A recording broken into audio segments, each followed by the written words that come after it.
Día 22 de octubre, San Aversio. Obispo de Hierápolis, fines del siglo II.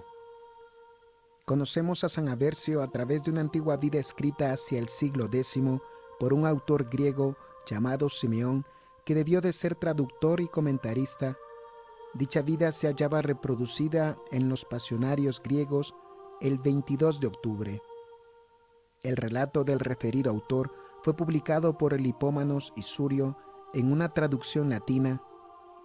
Ese texto, que el historiador Tilemone criticó severamente, contenía un diamante precioso rodeado aún de ganga, el epitafio del santo, pero en el siglo XIX la providencia permitió que se hallara y reconstituyera lo que es considerado como un monumento de los más célebres en la epigrafía cristiana.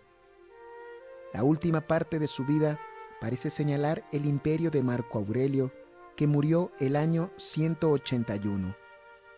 Tal vez es la fecha adoptada por el martirologio. Reinando Marco Aurelio, se publicó para todo el imperio un decreto que mandaba a los ciudadanos ofrecer sacrificios y libaciones a los falsos dioses. Las solemnidades paganas revistieron con tal motivo una pompa poco usual hasta entonces, y el pueblo llenaba los templos en cumplimiento de las órdenes del emperador. En Hierápolis, ciudad de la Frigia Salutaris, que corresponde a la actual Esqui-Cara Gisar, y no en Hierápolis cerca de Licos, como se creyó mucho tiempo, radicaba la sede episcopal de Aversio.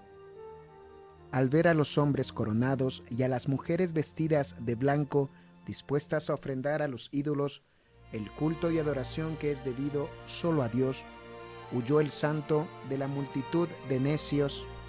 Profundamente acongojado y de rodillas en su oratorio, permaneció rezando largo tiempo. Habiéndose echado encima la noche, se le apareció un joven cuyas vestiduras brillaban con la luz resplandeciente. Le entregó una vara y le dijo: «Levántate, ha llegado la hora. Arroja con esta vara los vanos simulacros que engañan al pueblo». Sin miedo ni flojedad, con la presteza de quien cumple una orden de lo alto, llegó al templo y en medio de la quietud y soledad, sirviéndose de su larga vara, derribó a Hércules, a Apolo, a Diana y a Venus, convirtiéndoles en un montón de escombros. Los sacerdotes y guardianes del templo, ocupados aún en dirigir los manjares del banquete anterior, desconcertados ante el ruido del derrumbamiento, acudieron con antorchas y con gran sorpresa suya toparon con Aversio. Este, aprovechando aquel primer momento de estupor, les dijo: «Id y decid a los magistrados y al pueblo de Hierápolis que sus dioses, hartos de carne y embriagados de mosto, se han levantado unos contra otros hasta quedar hechos añicos». Y como los sacerdotes seguían sin articular palabra ante aquel insólito espectáculo, añadió el santo: «Recoged, si os parece, los restos y echad las piedras en un horno, así resultará una cal de mediana calidad. Otra utilidad no creo que podáis sacar de vuestros dioses». Y diciendo esto, los dejó en medio del mayor asombro, sin que osaran hacerle ni hablarle nada. Al día siguiente, apenas vinieron los primeros albores, se presentó una multitud compacta que, excitada por los sacerdotes, pedía a voz en grito venganza y sangre. «Arda la casa de Aversio», gritaban unos. «Incendios no», decían otros. «El gobernador romano lo impedirá. Prendamos a Aversio y que expire entre los más atroces tormentos». Entretanto, Aversio, sentado en medio de sus discípulos, los adoctrinaba como si para él no existiera peligro alguno. Se le advirtió que el tumulto crecía y que se acercaban para prenderle, a lo que respondió con tranquilidad: «Preciso es morir por Cristo. Pero tenemos tiempo de salvarnos todos y está aconsejado y decretado evitar la persecución», apuntó alguno. A lo que respondió el santo con calma: «Ya que lo juzgáis prudente, salgamos». Y fue a sentarse en el foro, donde pudo muy fácilmente proseguir su enseñanza mientras le buscaban para matarle. Exorcismo de 3 posesos ante Marco Aurelio. Contrariados, los paganos pensaron encontrarlo realmente en el foro, y en efecto allí estaba rodeado de unos pocos discípulos, predicando con santa libertad al aire libre. Quisieron martirizarlo, pero un espectáculo sorprendente los detuvo. 3 jóvenes endemoniados, conocidos en la ciudad, se presentaron a su vista lanzando gritos espantosos en medio de convulsiones indescriptibles. En nombre del Dios verdadero, Aversio, te conjuramos, cesa de atormentarnos antes de tiempo. La multitud, detenida súbitamente por este cuadro inesperado, tenía los ojos fijos en Aversio, cuya nobleza mezclada de serenidad y mansedumbre llenaba de admiración a los paganos, al propio tiempo que las contorsiones de los desgraciados les causaban horror. El obispo, levantando las manos, exclamó: Dios Todopoderoso, Padre de Jesucristo, cuya misericordia sobrepasa infinitamente la malicia de los hombres, te suplico, libres a estos 3 desgraciados de las cadenas del demonio, a fin de que todo el pueblo reconozca que eres el Dios único y verdadero. Y dándoles en la frente con la vara, vencedora ya de los ídolos, dijo: En el nombre de Cristo mi Señor y Dios, demonios infernales, os ordeno que salgáis del cuerpo de estos mancebos, y os prohíbo que los atormentéis en adelante. Apenas había terminado de decir estas palabras, los diablos abandonaron a sus víctimas, lanzando alaridos horrendos. Los 3 jóvenes, como si saliesen de un profundo sueño, se alzaron unos instantes, miraron en su derredor y cayeron luego exánimes a los pies del obispo. Este los levantó y, vueltos en sí y avergonzados de verse medio desnudos, se cubrieron con las ropas que les ofrecieron, se acercaron a su bienhechor y juraron permanecer a su lado. Aversio los abrazó afectuosamente. A la vista de este milagro, la multitud de tornadiza, que momentos antes quería martirizarle, alzando la voz unánime, exclamó: El Dios de Aversio es solo Dios verdadero. El milagro fue tan patente que no hubo uno que se negase a recibir el bautismo. Pensando en su estado de ceguedad anterior y en el furor satánico que pocos minutos antes los animaba, decían al taumaturgo: Pecadores somos, ¿cómo podremos obtener perdón y misericordia?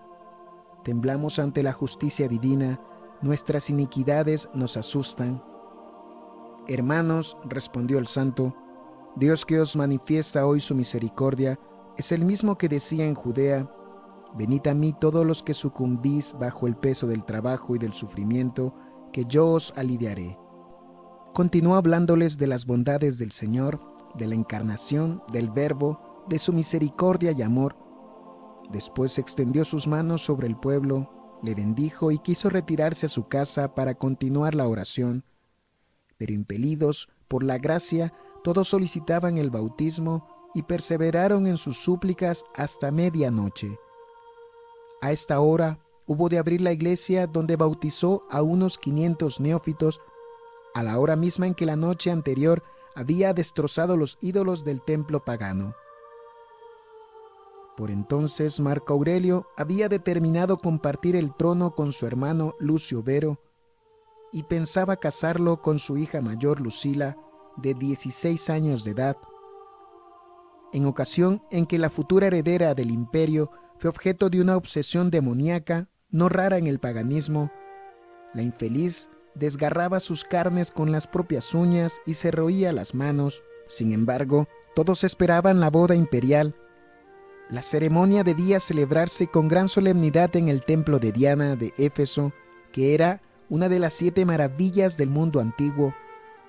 Vero, vencedor de los partos, la esperaba allí para celebrar los desponsorios.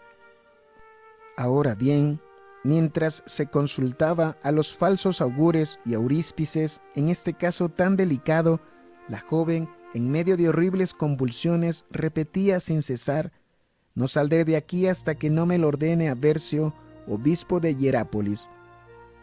La familia imperial, mientras tanto, consternada, envió al instante correos a Hierápolis, A las puertas de la ciudad, los emisarios pudieron ver a un anciano que terminaba su discurso ante numeroso auditorio y se acercaron a preguntarle: ¿dónde está la residencia de Poplio, gobernador de la ciudad?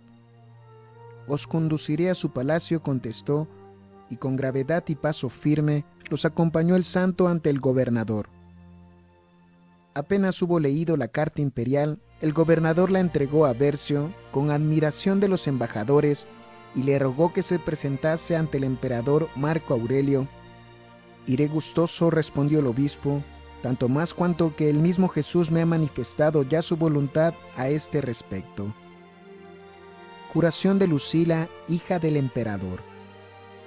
Después de 40 horas de camino, Aversio llegaba a Roma, en ausencia del emperador que había salido para someter la situación de los marcomanos en Germania.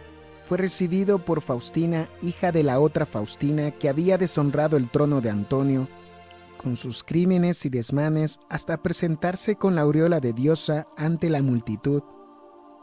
A la vista del santo anciano, la emperatriz sintió por un momento el efecto de su influencia y con voz entrecortada por la emoción le dijo: «Sé por la fama que hasta aquí ha llegado y por el informe de los embajadores las cosas maravillosas que por tu mano se han obrado, y que tu Dios es misericordioso y bueno e inmenso su poder. Salva a mi hija, estamos dispuestos a concederte bienes y honores, cual corresponde a los beneficios y bondades». El taumaturgo respondió a su vez: «Gracias, emperatriz, por las intenciones que me manifestáis, pero las riquezas y los honores de la tierra no satisfacen mi corazón. Sabed, oh emperatriz, que el Dios infinitamente poderoso me otorga estos dones gratuitamente, para que yo los conceda de la misma manera. ¿Dónde está Lucila?». Faustina corrió al aposento de su hija para conducirla al obispo, pero el demonio que la obsesionaba se resistió. Lucila se arrojó al suelo en un acceso de rabia espantosa. Unas veces aparecía con la rigidez del mármol, otras con un temblor convulsivo que agitaba todos sus miembros. El obispo ordenó que fuera llevada al patio contiguo al hipódromo, donde aparecía en formación oficiales y guardias. El demonio vomitaba 1000 injurias y seguía atormentando a su víctima. Entonces Aversio, tras haber orado breves instantes, clamó diciendo: «Espíritu del mal, sal de esta joven. Jesucristo, Dios, es el quien te lo ordena». A estas palabras el demonio salió estremeciendo violentamente a la joven, que cayó sin movimiento a los pies de su libertador. Todos los asistentes la creyeron muerta y Faustina comenzó a gritar diciendo: «¿Qué has hecho? El demonio ha matado a mi hija». Aversio tomó la mano de Lucila, que parecía salir de un profundo sueño. El santo obispo la entregó a su madre diciéndole: «Vuestra hija está curada y el demonio no volverá a su cuerpo». La emperatriz entonces, deshecha en lágrimas, se precipitó sobre su hija y pasó largo rato abrazándola, cubriéndola de besos. Después rogó al siervo de Dios que aceptara el testimonio de su gratitud. «¿Qué podéis dar a quien nada necesita? Un trozo de pan y algunas gotas de agua me bastan». Ella insistió. Entonces el obispo, pensando en los pobres de Hierápolis, pidió a la emperatriz una partida de trigo y la construcción de unos baños para los enfermos, aprovechando las aguas termales de la ciudad. La emperatriz dio inmediatamente la orden de inscribir a la ciudad de Hierápolis entre las ciudades que disfrutaban de rentas y le señaló 3000 medidas de trigo. Esta muestra de agradecimiento se conservó fielmente hasta el reinado de Juliano el Apóstata, quien la suprimió por odio a los cristianos al suprimir sus privilegios y confiscar todos sus bienes. Mientras los correos comunicaban a Marco Aurelio y Vero la feliz nueva de la curación de su hija, Lucila, Aversio permanecía en Roma edificando a las asambleas de los cristianos con la elocuencia de su palabra y el ejemplo de sus virtudes. En Siria, contra los herejes, muerte del santo. La emperatriz quiso retener a Aversio el mayor tiempo posible en Roma. Temía que el demonio volviera a posesionarse nuevamente de Lucila, pero por entonces el siervo de Dios tuvo una visión. Aversio, le dijo el Señor, debes pensar en las necesidades de tus hermanos de Siria. Al día siguiente el santo obispo se presentó a Faustina y le dijo: el demonio no volverá a molestar a Lucila, permíteme que vaya a mi patria. Y como el santo manifestara la intención de recorrer las provincias de Siria, Faustina puso a su disposición un barco que recaló en Seleucia. Después fue el santo obispo a Antioquía, visitó a Apamea y las ciudades próximas, arregló las disensiones que existían en las iglesias y combatió la herejía que progresaba en Oriente. Atravesando el Éufrates, recorrió Mesopotamia, moró algún tiempo en Nisidia y en todas partes confundió a los herejes y predicó la verdadera doctrina del crucificado. Las iglesias quisieron recompensar su celo con abundantes colectas, pero el santo les dijo: la esposa del César ha puesto a mi disposición los tesoros del imperio y no he querido aceptarlos. Permitidme hacer ahora lo mismo. Hermanos, no queremos forzar la voluntad de nuestro huésped, dijo entonces Barxán, que ocupaba posición distinguida en la ciudad. Nuestro dinero es poca cosa a los ojos de Aversio, más le será forzoso aceptar la distinción que le ofrecemos, considerándole igual a los apóstoles. De ahí su nombre de Isapóstolos, con que se distingue el taumaturgo de Hierápolis. Por Cilicia, Licaonia y Pisidia entró Aversio en Frigia. Después de descansar durante algunos días en la ciudad de Sínada, metrópoli de la Frigia, se dirigió hacia su ciudad episcopal. La noticia de su vuelta le había precedido. Una multitud inmensa corrió a las afueras de Hierápolis y le recibió con entusiasmo delirante. Aversio volvía a su antigua vida, predicando y administrando el bautismo entre los paganos, exorcizando a los endemoniados, curando enfermos y multiplicando los prodigios. Escribió para los sacerdotes un libro titulado Doctrina, para así, aún después de muerto, poder seguir instruyendo a su pueblo por boca de sus sucesores. Algún tiempo después tuvo una visión. Aversio, le dijo el Señor, la hora del descanso se acerca, has trabajado como bueno. El anciano escogió el lugar de su sepultura e hizo grabar un epitafio que él mismo dictó. Reunió luego a los sacerdotes y diáconos y a algunos fieles para decirles: hijitos míos, se acerca el término de mis días, rebaño de mi corazón. Me separo de vosotros para presentarme ante aquel Señor que ha alegrado mi juventud. Voy a reunirme con aquel cuyo amor llena mi alma. Poco tiempo después voló al cielo su bendita alma. Epitafio de San Aversio. Ya hemos aludido a este monumento histórico al comenzar nuestro relato. En el siglo XIX, el benedictino Don Pitra, futuro cardenal, buscando documentos relativos al simbolismo del pez, estudió la vida de San Aversio. Le llamó la atención el epitafio en el cual notó un sabor de simbolismo primitivo, desconocido en los apócrifos. Lo supo ver y estudiar por entre la prosa en que se presentaba y descubrió fácilmente un texto métrico.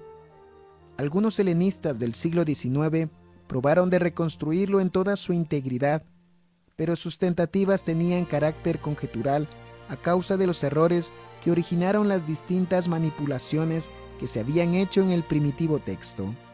Los compiladores bizantinos lo transcribieron en efecto, sin preocuparse del metro de los versos, omitiendo aquí y allí, por descuido o ignorancia, partículas y aún palabras enteras que rompen la medida poética. La arqueología prestó su concurso a los helenistas y en 1882 un viajero escocés, Mr. Ramsay, descubrió en Keleudres, cerca de Sinadá, en la Frigia Salutaris, una estela cristiana que llevaba una inscripción fechada en el año 300 de Frigia, correspondiente al 216 de nuestra era. Duquesnes y Rosell anunciaron simultáneamente el descubrimiento y el interés que él mismo ofrecía para el epitafio de Aversio. Puesto que la inscripción se adaptaba casi exactamente con los primeros y últimos versos del texto de Simeón, el traductor y comentador, quedando la parte intermedia completamente dudosa. Al año siguiente, Mr. Ramsay volvió a Hierápolis y descubrió en el muro de un baño público 2 fragmentos epigráficos que resultaron ser la parte central del epitafio de Aversio, algunas lagunas que no se adaptan exactamente al texto transmitido por Simeón. Fueron objeto de profundas discusiones que han ayudado a establecer una versión actualmente aceptada como definitiva. Véase la traducción. Yo, ciudadano de una ilustre ciudad, levanté este monumento en vida con el fin de tener algún día un sitio para mi cuerpo. Mi nombre es Aversio, soy discípulo de un pastor casto que apacienta su aprisco de ovejas en montañas y valles, que tiene grandes y hermosos ojos y que todo lo observa con mirada apacible. Él me enseñó las escrituras verdaderamente santas. Él me ordenó que fuera a Roma para contemplar la majestad soberana y ver a una reina vestida de oro, calzada asimismo con broches de oro. Allí vi a un pueblo que lleva en su frente un sello brillante. Contemplé también las llanuras de Siria y las ciudades hasta Nisidia, al otro lado del Éufrates. Por todas partes hallé hermanos de religión. Tenía a Pablo. La fe me conducía por doquier. Ella me ha alimentado con el pez de clara fuente, hermoso y puro, pescado por una virgen santa. Ella lo entregaba sin descanso a sus amigos. Posee un vino delicioso que reparte junto con el pan. Hice escribir estas cosas, yo, Aversio, estando aún en vida, a la edad de 72 años. Los hermanos que lean esto, recen por Aversio. No debe ponerse otra tumba encima de la mía, a menos de satisfacer en desagravio 2000 monedas de oro para el fisco romano y 1000 para mi querida patria Hierápolis. Este texto para un pagano aparecía envuelto en la mayor obscuridad, pero aparece perfectamente claro para un cristiano. El pastor es el divino maestro, la reina es la iglesia de Cristo. En el pez aparece el simbolismo representado por las 5 letras ictus, que en griego corresponden a las iniciales de la locución Jesucristo, Hijo de Dios Salvador. Por último, en el pan y vino está representada la divina Eucaristía. En cuanto a la frase final, representa la fórmula tan corriente entonces, punto de legislación relativa a la protección de sepulcros. Puede creerse que esta notable inscripción es la fuente principal de la inspiración de Simeón al redactar la vida del santo. Los episodios que refiere serían como el desenvolvimiento de la citada inscripción, a no ser que se le suministrara la tradición popular. Uno de los fragmentos descubiertos por el citado Mr. Ramsay fue transportado por él mismo a Aberdeen. Por indicación del arqueólogo Rossi, el patriarca de los armenios católicos ofreció el otro a León XIII en ocasión de su jubileo episcopal, y fue precisamente el sultán Abdul Hamid II quien lo llevó en el mes de febrero de 1893. Duquesne intervino posteriormente cerca de Mr. Ramsay y este tuvo un gesto parecido, por lo cual los 2 fragmentos se hallan actualmente en Roma en el Museo de Letrán.